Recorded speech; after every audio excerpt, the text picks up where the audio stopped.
कुछ दिनों पहले हाथरस में 19 साल की महिला के गैंगरेप और मर्डर के बाद उत्तर प्रदेश सरकार ने जांच के तहत पॉलीग्राफ और नार्को एनालिसिस टेस्ट कराने का फैसला लिया था। यह टेस्ट अक्यूज्ड और विक्टिम साइड के सभी लोगों के अलावा मामले में शामिल पुलिस अधिकारी और मामले से संबंधित अन्य व्यक्तियों पर किया जाएगा। आज के इस पॉडकास्ट में हम आपको बताएंगे कि ये पॉलीग्राफ और नार्को एनालिसिस टेस्ट है क्या और इसके क्या प्रावधान हैं। आप देख रहे हैं ABT podcast by ABT Gurukul और मेरा नाम है आरती ठाकुर।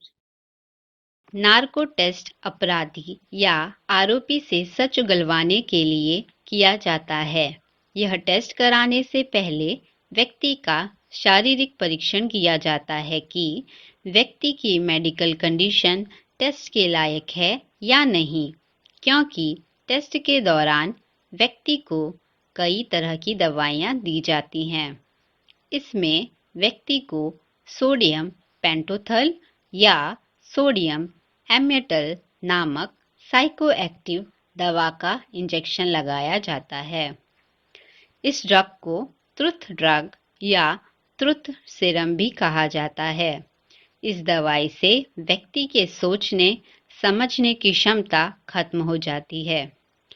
चूंकि टेस्ट के दौरान व्यक्ति की तार्किक क्षमता या इमेजिनेशन पावर कमज़ोर होती है, इसलिए संभावना बढ़ जाती है कि इस दौरान व्यक्ति जो कुछ बोलेगा सच बोलेगा। हालांकि नार्को टेस्ट में व्यक्ति सब कुछ सच बोलता है, यह प्रमाणित नहीं है। ऐसा कहा जाता है कि ट्रुथ सीरम का इस्तेमाल वर्ल्ड वॉर II या द्वितीय विश्व युद्ध के दौरान इंटेलिजेंस ऑपरेशन के लिए भी हुआ था। आइए अब बढ़ते हैं पॉलीग्राफ टेस्ट की तरफ। पॉलीग्राफ टेस्ट का मकसद यह जानना होता है कि व्यक्ति सच बोल रहा है या झूठ। इस टेस्ट को लाई डिटेक्टर टेस्ट भी कहते हैं। पॉलीग्राफ एक मशीन है जिसमें व्यक्ति से अटैच किए गए सेंसर्स से आ रहे सिग्नल या तरंगों को एक ग्राफ या मूविंग पेपर पर रिकॉर्ड किया जाता है।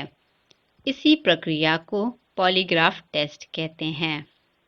पॉलीग्राफ मशीन का इन्वेंशन 1921 में कैलिफोर्निया के पुलिस ऑफिसर जॉन लार्सन ने किया था। 2010 में भारत की उच्च अदालत ने Selvi and other versus state of Karnataka and another case में यह कहा है कि आरोपी के अनुमति के बिना लाई डिटेक्टर टेस्ट नहीं कराया जा सकता।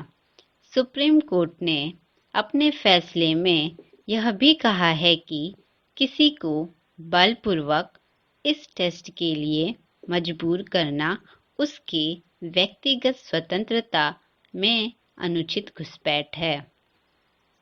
अदालत ने आर्टिकल 20(3) के दायरे की जांच करते हुए कहा कि किसी भी आरोपी को खुद के खिलाफ गवाह बनने के लिए मजबूर नहीं किया जा सकता है। अदालत ने यह भी कहा है कि सन 2000 में राष्ट्रीय मानवाधिकार आयोग द्वारा प्रकाशित guideline for the administration of polygraph test on an accused के दिशा निर्देशों का कड़ाई से पालन होना चाहिए। अदालत ने यह भी कहा है कि व्यक्ति की सहमति जुडिशियल मैजिस्ट्रेट के समक्ष दर्ज की जानी चाहिए। यह पॉलीग्राफ टेस्ट हाल में डॉक्टर राजेश और नुपुर तलवार पर किया गया था, जिसमें उनकी बेटी आयुषी की हत्या और नोएडा में हेमराज की मदद करने का आरोप था। अंत में आपको बताते चलते हैं कि अदालतें पॉलीग्राफ टेस्ट को बहुत विश्वसनीय नहीं मानती है। यह टेस्ट आपराधिक जांच में सहायक तो हो सकती हैं, लेकिन इस टेस्ट को आधार मानकर किसी केस के नतीजे तक नहीं पहुंचा जा सकता है। तो यह था आज का एबीटी पॉडकास्ट और आप देख रहे हैं एबीटी गुरुकुल। हमें शेयर, लाइक और सब्सक्राइब करना ना भूलें। आपका बहुत बहुत धन्यवाद।